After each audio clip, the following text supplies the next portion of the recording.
சர்க்கரை அல்லது diabetes check பண்ணும்போது எவ்வளவு இருக்குன்னு செக் பண்ணும்போது நிறைய இடங்களில் தவறுகள் நடக்குது. அதனால் சரியான அக்யூரேட் ரீடிங் வேல்யூ கிடைக்கிறதில்ல அல்லது தப்பாக கிடைக்குது. அப்படி கிடைக்கிறதுனால அதை வச்சு அக்யூரேட்னு நினச்சிக்கிட்டு மெடிசின்ஸோ அல்லது பல விஷயங்கள் நம்ம செய்கிறோம். அப்போ இந்த வேல்யூஸ் எல்லாம் அக்யூரேட்டாக இருக்கிறதுக்கு மீல் சுகரில் பார்த்திங்கன்னா சாப்பிட்டு முடித்ததுலேருந்து அந்த 2 hours கணக்கு சொல்லுவாங்க. அது அப்படி இல்லைங்க. சாப்பிட ஆரம்பித்ததுலேருந்தே உங்களுடைய ப்ளட் சுகரை கால்குலேட் பண்ண ஆரம்பிச்சிடணும் டைமிங்ஸு. ஸோ சாப்பிட ஆரம்பித்ததுலேருந்து 2 hours. ஏன்னா ஒன்ஸ் சாப்பிட ஆரம்பிச்சிங்கனாலே உங்களுடைய கல்லீரல் வேலை செய்ய ஆரம்பிச்சிடும். ஏன்னா உமிழ்நீர் சுரக்குது.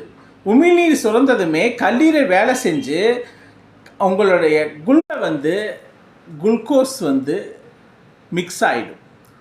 அப்போ டைமிங்ஸ் பார்த்திங்கன்னா நீங்கள் சாப்பிட்டு முடித்ததுலேருந்து கணக்கெடுத்திங்கன்னா அந்த வேல்யூ ராங்காக கூட சான்சஸ் இருக்குது. சாப்பிட ஆரம்பித்ததுலேருந்து கணக்கெடுத்திங்கன்னா தான் அது சரியாக வரும்.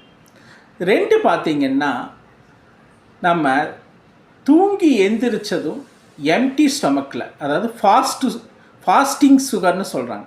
இந்த ஃபாஸ்டிங் சுகர் கால்குலேஷனில் ஃபாஸ்டிங் சுகர் பார்த்திங்கன்னா எழுந்திரிச்சதும் நம்ம ஃபாஸ்டிங் சுகருக்காக செக் பண்ணுறதுக்கு லேபுக்கு போய் நம்ம ப்ளட்டு கொடுக்கறது ஒன்று.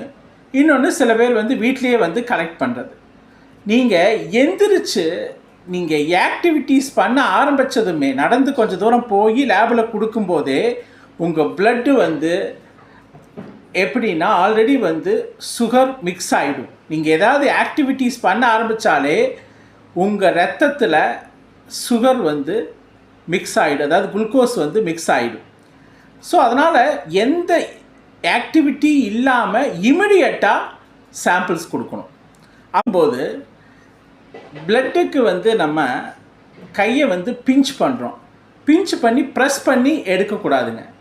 ப்ரெஸ் பண்ணும்போது அதிலிருந்து வரக்கூடிய லிக்விடு மேலே வரும், ப்ளட்டு கீழே இருக்கும்.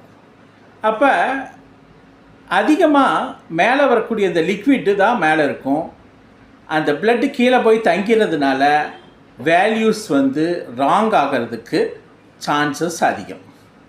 2வது பார்த்திங்கன்னா நம்ம சானிடைசரை ஃபஸ்ட்டே அப்ளை பண்ணிவிட்டு அதுக்கப்புறம்